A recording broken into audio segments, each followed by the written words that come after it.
Welcome back, Deep Divers. Today we're going deep on something pretty interesting, Oh, yeah. the Alfred Plea. All right. And you've probably heard of this before. It's that whole thing where you plead guilty, but you say you're innocent. Right. Yeah. And it kind of seems like a contradiction, but it's got this long history going back to the 60s. And it brings up these really interesting questions about, For sure. how our justice system works. It really gets to the heart of like, what even is justice, right? Oh, And to get this, we got to go back to the original case, the one that gave this plea its name. okay. The story of Henry Alfred back in the 1960s, North Carolina. Okay, so set the stage for us. What happened back then to make this whole Alfred Plea thing come about? Okay, so picture this. November 22nd, 1963. Okay. Henry Alfred ends up at this place called Nathaniel's Party House. Okay. It was known for being a little bit on the rough side. Okay. He was there with Georgia Lee Holder. Okay. She worked as a sex worker. So not your typical Friday night hangout then. Not quite. So what happened? Things got pretty heated. Okay. There was this big argument between Henry and Nathaniel, and Henry ends up leaving really angry. Okay. He even takes Georgia Lee's coat with him. Oh, wow. But get this, as he's storming off, Yeah. witnesses say he threatened to kill Nathaniel. Ooh, I bet that comes back to bite him. Oh, he does. Yeah. About 15 minutes later, Okay. there's a knock at Nathaniel's door. Oh. He opens it, Yeah. and he's shot dead right there on the spot. Oh my gosh. Now, nobody actually saw who pulled the trigger, Okay. but all signs pointed to Henry. Okay, so this is where circumstantial evidence comes in, right? Exactly. Like nobody saw him do it, but all the clues seem to point to him. It's like putting a puzzle together. You might not have all the pieces, but Right. the ones you do have start to paint a picture. Yeah. In Henry's case, you've got the argument, the threat, and then he disappears right after the shooting. Yeah, that's pretty suspicious. It's pretty damning, Yeah. even without an eyewitness. But Henry insisted he was innocent. He did. Why would he do that if all the evidence was making him look guilty? Well, you have to think about the time period. Okay. This was the 1960s in North Carolina. Mm-hmm. Racial bias was a huge problem in the justice system back then. Right. Henry was a black man accused of killing a white man. Oh, wow. Yeah, that's It was not a level playing field. not good. Not at all. So he was really stuck. Yeah. On one hand, there's all this evidence that makes it look like he did it. Right. But on the other hand, if he goes to trial, he might not get a fair chance because of his race. It's a terrible position to be in. Yeah. So what did he do? That's where the Alfred Plea comes in. Okay. His lawyer, Fred Crumpler, came up with this whole new legal strategy Okay. because of this impossible situation. Okay, so what was the strategy? So basically, Henry's saying, okay, I get why it looks bad, Right. but I didn't actually do it.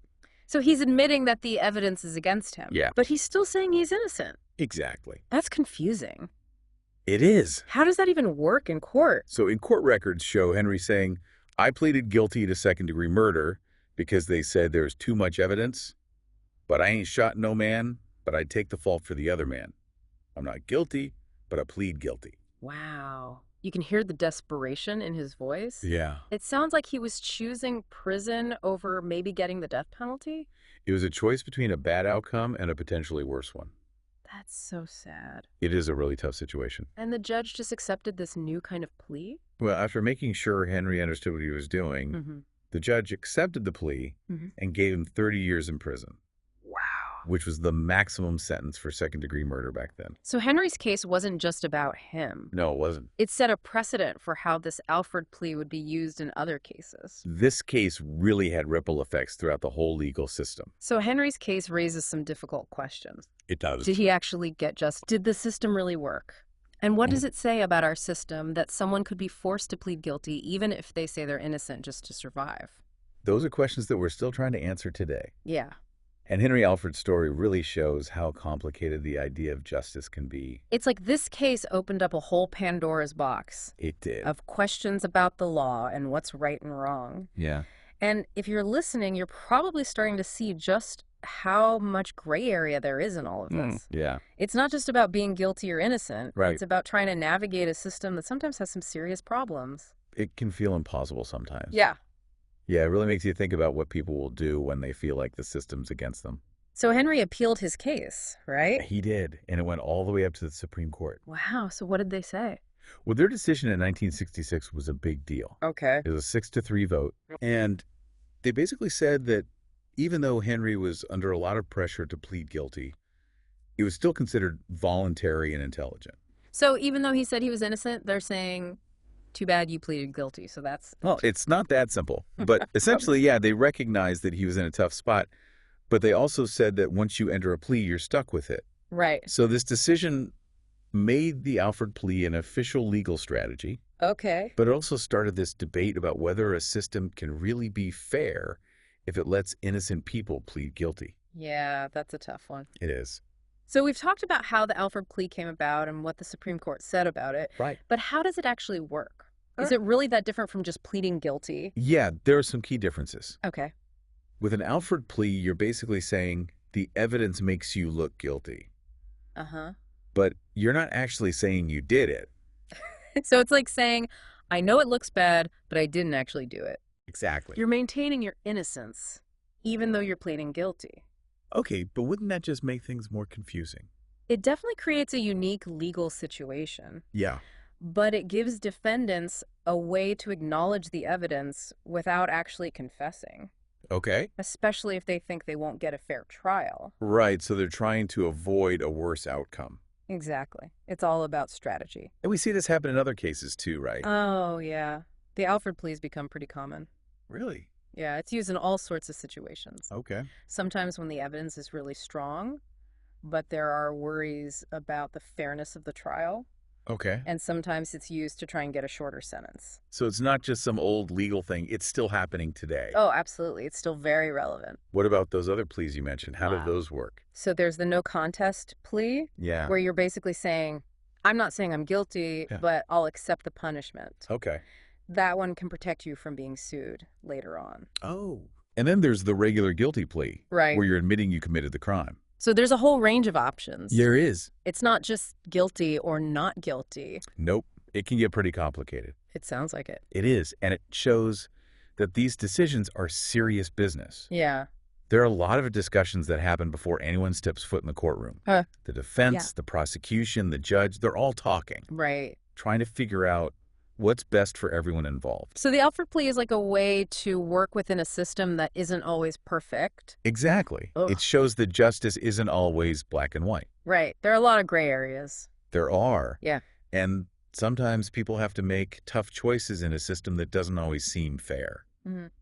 One case that really brought the Alfred plea back into the spotlight was the case of the West Memphis Three. Oh, yeah, that was a huge case. It was. 3 teenagers convicted of killing those 3 young boys in Arkansas. Back in 1993, a truly horrible crime. Yeah. And the case was controversial right from the beginning. What made it so controversial? Well, there were questions about the evidence. Yeah.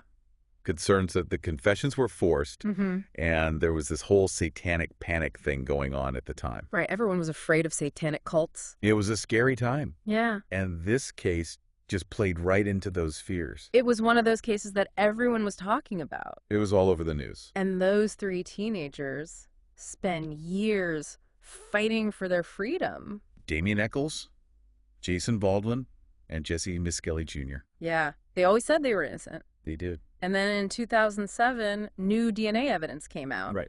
And it showed that they weren't involved. Imagine that you've spent almost 15 years in prison Yeah. for something you didn't do, and finally there's proof.